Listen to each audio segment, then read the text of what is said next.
today is going to be a fun one, much like we did from DPW Amsterdam last year, where I recorded the podcast live with Vanya Petrovich from Coke. This year at DPW New York, I had the opportunity to sit down and interview Lauren Hymen from Pepsi. The conversation with Lauren was absolutely amazing. We had so much fun. And I think I mentioned this in my DPW recap, but we were slotted for 20 minutes. But Lauren and I got into this. We were just vibing and having a great conversation and talking about all kinds of procurement and digital and AI. And I did rapid fire questions. And she was such an amazing guest. Everybody, all the people working in the podcast studio lost track of time, and we went wildly way over the allotted time. And in fact, actually, it was Lauren that said, well, I think we've hit our time, because everybody was so enraptured with the discussion. And I have to say, it was done in a subway car. Yeah, I mean, if you don't normally watch the podcast on YouTube or don't have a video and you're just listening, it's worth just quickly. It's a really cool and creative setup for doing podcast interviews. So I like that they always try to do something. They at their events or conferences, they make a really creative, fun space for people to do interviews.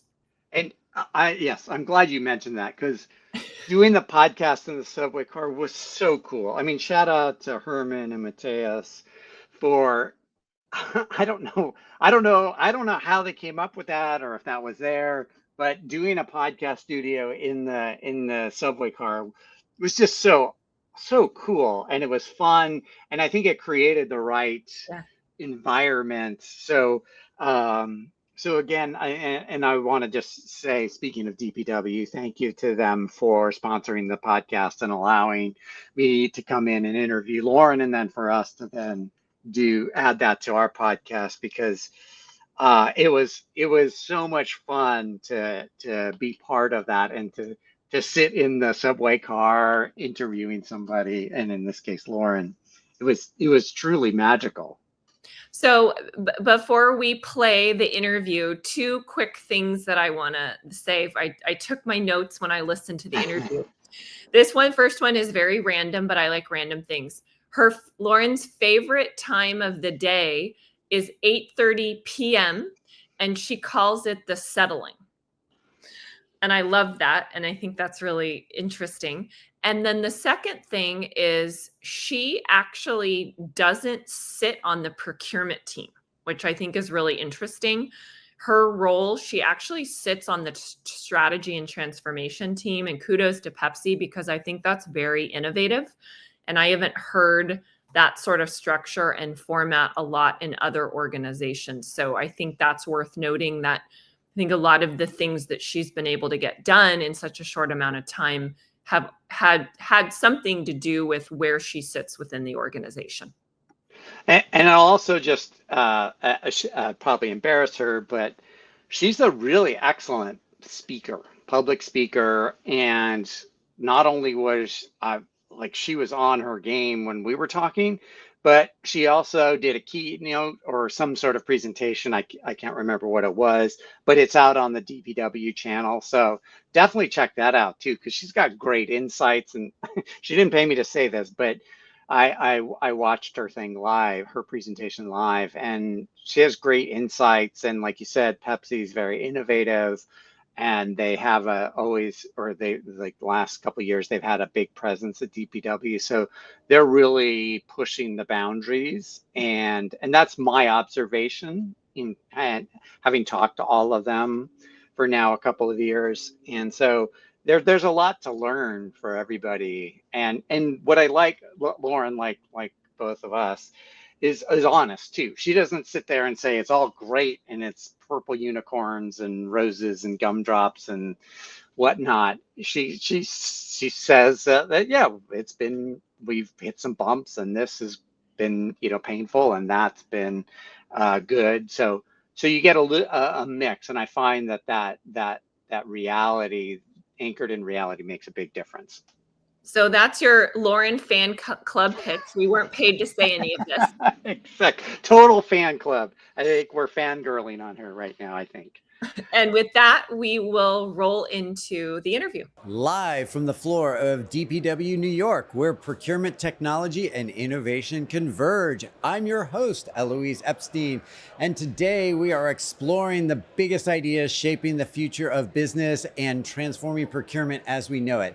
Let's dive right in. I want to introduce my guest today.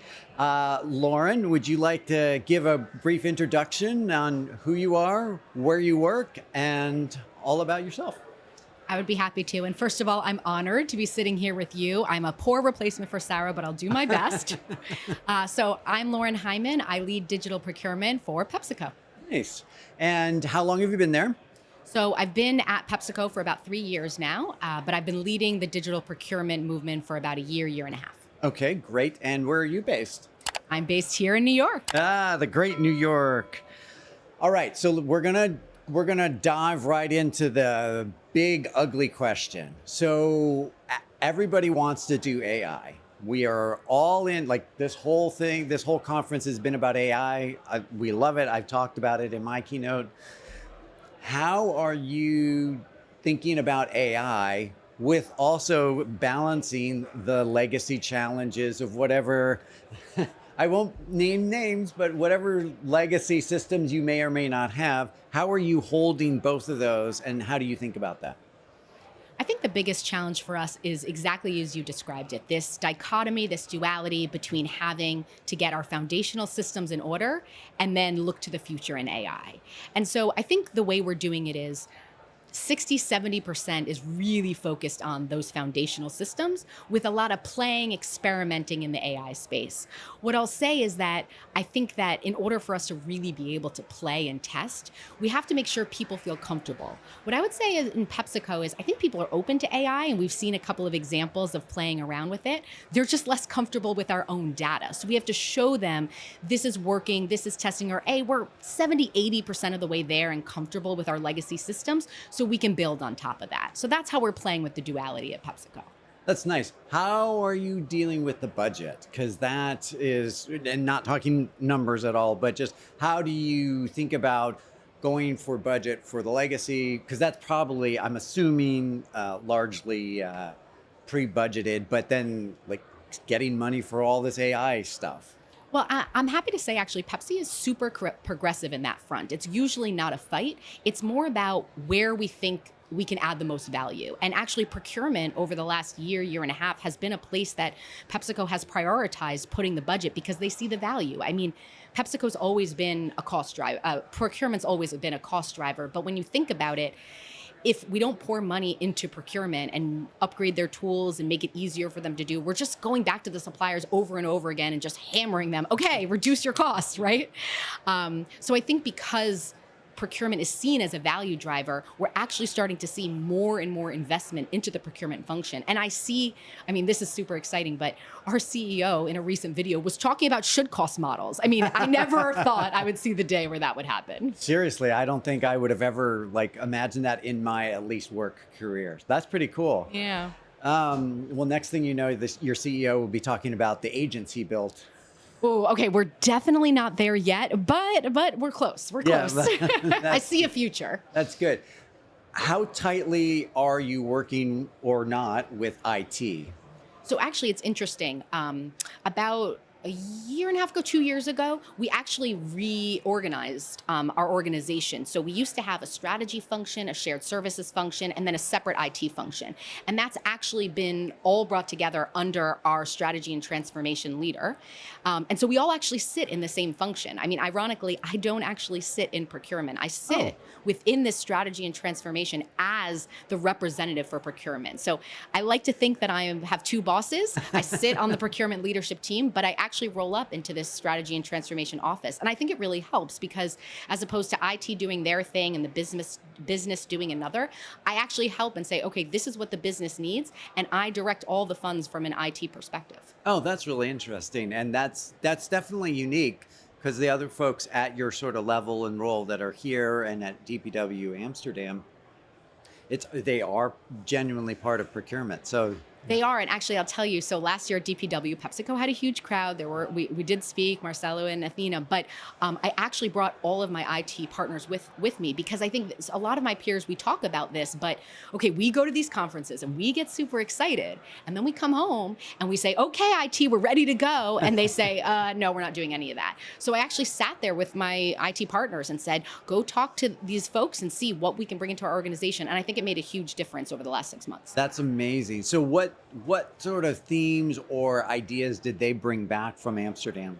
One of the ones that I think was crucial for us is, and I know your opinion on ECLM, so I'm not even getting into a whole thing about that, but there was a whole section on contract analytics solutions, right? And that's an area that we're exploring. And so, of course, as a large organization, it's likely we're going to have a big CLM, but we also said, okay, but are there things we can do quick, dirty, to be able to get the AI analytics we need from our contracts in a faster way? And it's something our tech teams would never have really thought of, and we're piloting a few things now. That's great. Are you going to bring them back to Amsterdam this year? That's a great question. Now, we do have to always be cost conscious, so we'll see who makes the cut. Oh, and how many did you bring here to DPW New York? There's 6 of us here. 6 of us, yeah. That's a great number, and to really keep that continuity going. So it's nice. Last year at DPW New York, we only had 2. It was smaller. And so It's helpful just to bring in new faces. I mean, we have people who've been before, so they know what to expect.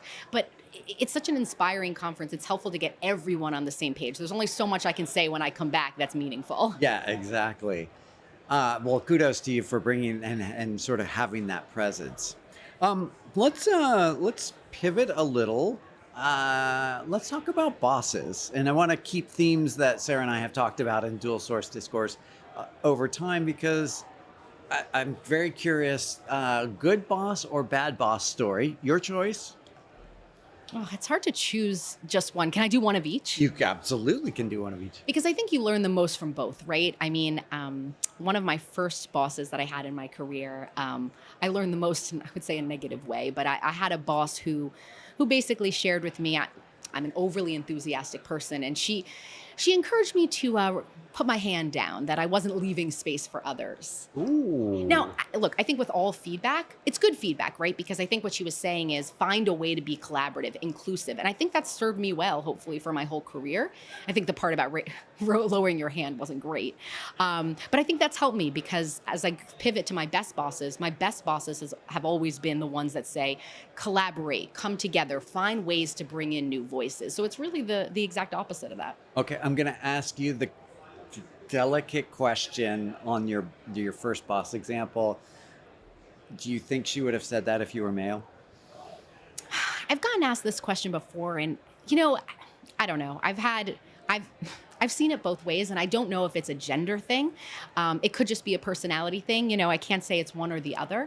But I think the most important part about it is less about the gender side and more, I want to make people around me comfortable, regardless of their background, their situation, any of those things. And that's what I learned. Whatever it was about me, it made her uncomfortable. And I want to be in a place where I don't make people around me uncomfortable. I love that. That is a great sort of tagline of, I don't want to make other people uncomfortable. And that, I'll tell you, certainly resonates for me. And so that's great. All right. If you could be a category manager for a category or commodity for a non-CPG company, what would it be and why? And walk us through that. Okay, can I say I don't want to be a category manager?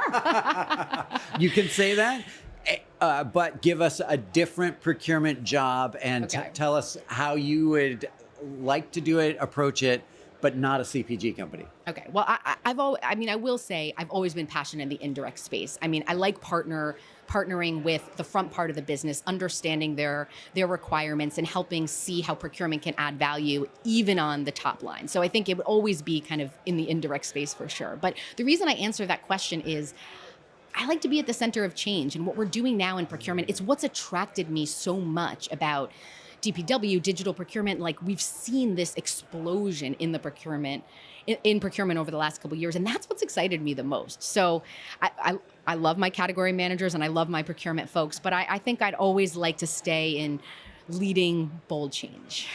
And there's not a lot of people that love change. because a lot of people run from the change or hide from it or sure. want nothing to do with it.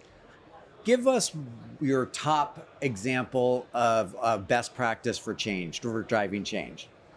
I think, first of all, it starts with the individual. So I can't go out and talk about change without doing it myself. Actually, I was super inspired. You came to talk to PepsiCo a couple of months ago, and you said, just test it yourself, right? Yeah. So I have a reminder every morning to use AI. No matter what, no day goes by. If at 8:30 at night, and that is my favorite time of day, that I haven't used AI in some portion, I will. So I think it starts with the individual. So I can speak to it, I can get comfortable with it. And that's really the first step. The second is surrounding myself with people who are much smarter than me and constantly asking questions. Oh, I like that a lot. All right, we are going to pivot. Oh, sorry, one more question and then we'll do the rapid fire. What do you love about DPW? And then I'm going to ask you for at least one area for improvement. I mean, there's no conference, supply chain and procurement that I've seen like DPW. It's energizing, it's exciting, it's, can I say sexy in the procurement world? Because it's just, you can absolutely say sexy. I mean, it's a vibe, right? It's a vibe. It's a vibe, and I love it. It really belongs here. It's perfect in Brooklyn. But so I love the energy. I always, sometimes you get so bogged down day to day, you forget to take a step back and just see what's out there, what's possible. And for me personally, connecting with my peers and seeing then what they're actually doing and bringing this to life is really exciting. I think that's probably would be my answer about what I would improve. There's not a lot of space to connect with my peers and talk about that. In fact, actually last year, I'll call out Globality. Last year, Globality led a session right before DPW New York started. And they brought together about 15 of us that were all kind of leading digital procurement in our different companies. And I think it was supposed to be just like a quick intro where we went around and we said our names and the company we worked for and what we knew about autonomous sourcing. And what ended up happening was we all spoke for like 5 or 10 minutes about our own tech stack and what we were piloting and what we were doing. And it was the best 30 minutes I have spent. I'm not sure how much Globality got out of their sales pitch, but it was fantastic. And I think it would be nice to do more of that because I see a lot of really cool things, but I'd like to see a company as large and complex as PepsiCo and really hear from them. I think that's what's most meaningful for me. So any vendors out there, tell me who's actually using your tech would be my recommendation. Oh, I like that. That's a key one. I actually give that feedback to the vendors when I talk to them.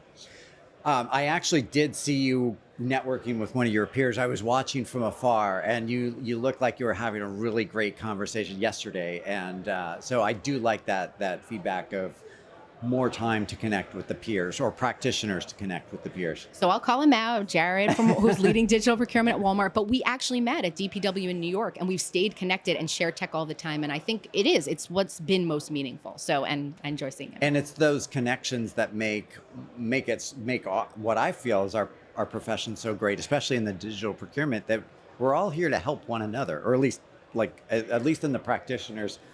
I watch. I help Jared. Jared helps me. I help you. Yeah. And we could probably list out 100 names between us of just people in a community. And we need to. We can't all do it individually. We'll never be able to. So we need to rely on each other for that. Well, and there's way too much information out there. I mean, I can't keep up with it anymore. Same. Exactly. I mean, I rely on you, Elouise, so you better keep up. I'm getting old. All right. So I don't know if you've seen the Vogue where they asked 73 questions. So I'm inspired by that.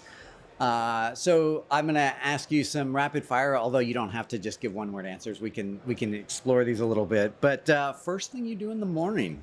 Okay, so I am a runner, so I do run every weekday, and it's been a practice I picked up in COVID, and it keeps me centered. It's my me time. Oh, I love that. With or without music or headphones or a podcast? Actually, I always have headphones, and it's because of this. So little known fact is I live very close to the Pepsi office, less than 2 miles. And so while I love not having to commute, I lost all my commute time. So I think of the run time as my podcast, book, music. If I want to listen to something, that's my time. Oh, nice. I love that.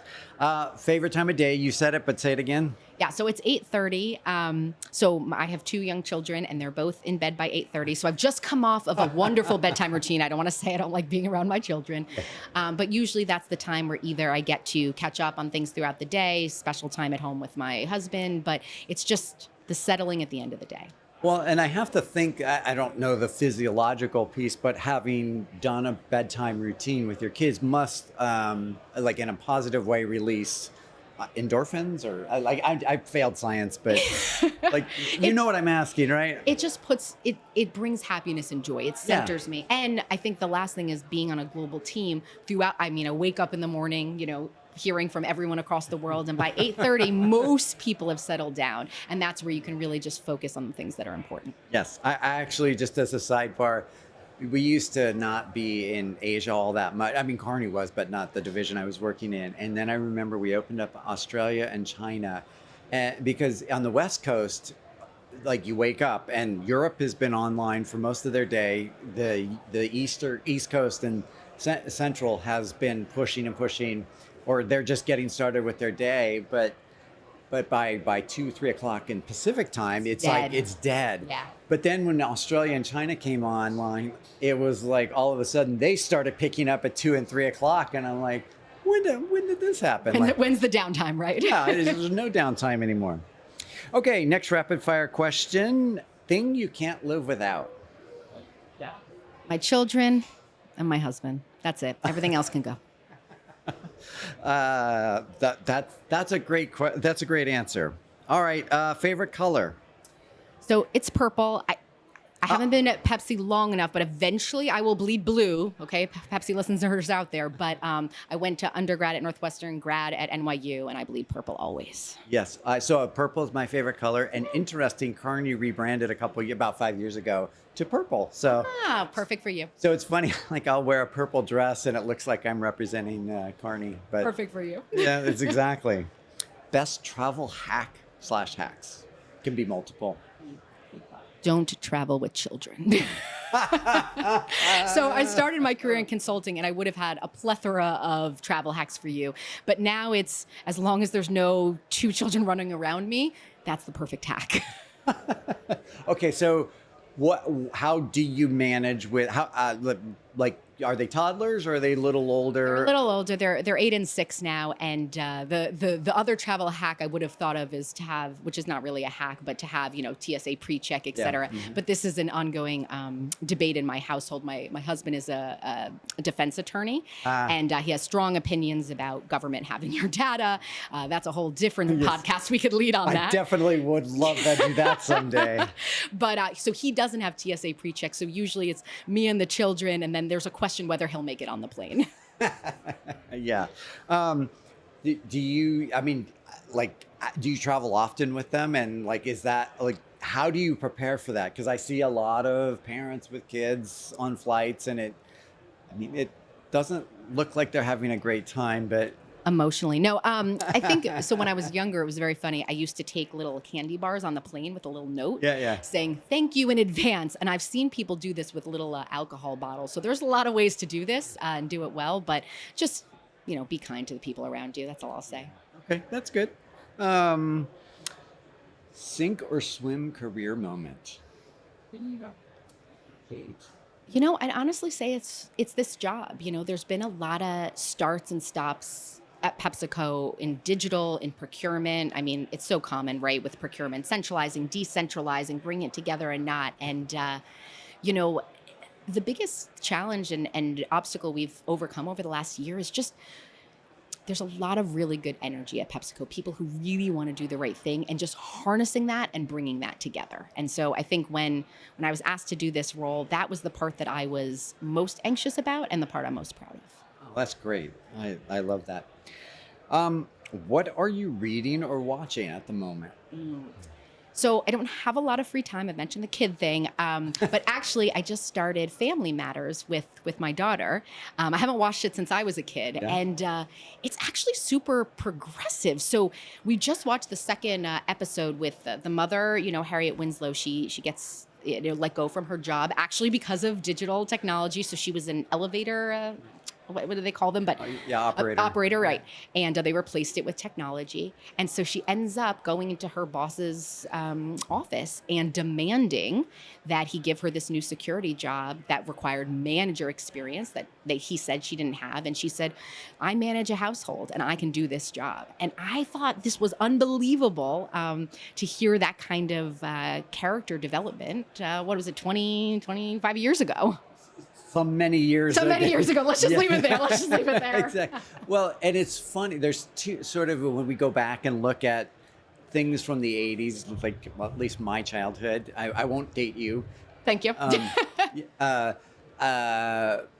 But like there are some that were wildly progressive, like All in the Family, Yep. and some of these other shows. But then there's some that are equally cringy, and it's like sort of let's just say a lot of misogyny in those 80s films in ways that were sort of supposed to be funny, but like with different lenses and more maturity. It's like, what were we thinking? And how do you explain that, especially to a newer generation? I have an 8-year-old girl, and she doesn't even understand what's happening. Like, how do I even explain that? And to be honest, I don't want to. Yeah. And I don't. I mean, just my personal opinion. I don't think you have to. Like, That's the hope. That's my hope. Yeah, it was a different time, and doesn't mean it was acceptable, but yeah. Yeah. Anyway, that might be a whole nother episode, because. So we have a couple side ones. We'll take notes for later. But there were a lot of things. I mean, same with queer characters, but also there was a lot of just gender. Like, I don't know. I was into heavy metal, and there was just playing with gender. So anyway, Objectifying. We could go on and on. Yeah, exactly. Mm-hmm. We definitely have to do that podcast episode. All right, dog or cat person? Neither. And actually, I'm trying my very hardest to keep my children away from having pets. There's a member of my team who's here with me this week from Dubai. She has like 10 dogs and cats, and she picks them up on the streets. And I will not allow her to speak when I'm in my working at home anymore, because I don't want anyone hearing that this is an option to have so many pets. Okay, so no pets for me. No pets. Okay. Guilty pleasure. So I'm a big reader. But I like two ends of the spectrum. So I like nonfiction, especially I like business books, but also a lot of biographies that tend to be my thing. And then I really like romantasy. So when I'm ready for just a complete disconnect, very into romantasy. Romantasy, I love it. Thank you for being honest about that. We might take that one offline too. Yeah, but we're not recording that. No. Best gift you received at work, and this will be our last question. So right before I joined PepsiCo, the last company I was at, there was a woman who worked for me who gave me it was like a coaster, but it was a piece of glass, and it said something about basically, keep this with you, keep breaking those glass ceilings, you've inspired me. And I was really touched. You never think about the impact that you're leaving day to day. You're just thinking about what you're doing and trying your best. And I keep it on my desk and think about it in everything I do, that I'm hopefully paving the way for the future. That's really beautiful. So Lauren Hymen from PepsiCo, thank you for joining me on this DPW podcast on Dual Source Discourse. When we play that later, you are an inspiration, and I really enjoyed this conversation. Thank you for joining me. My pleasure.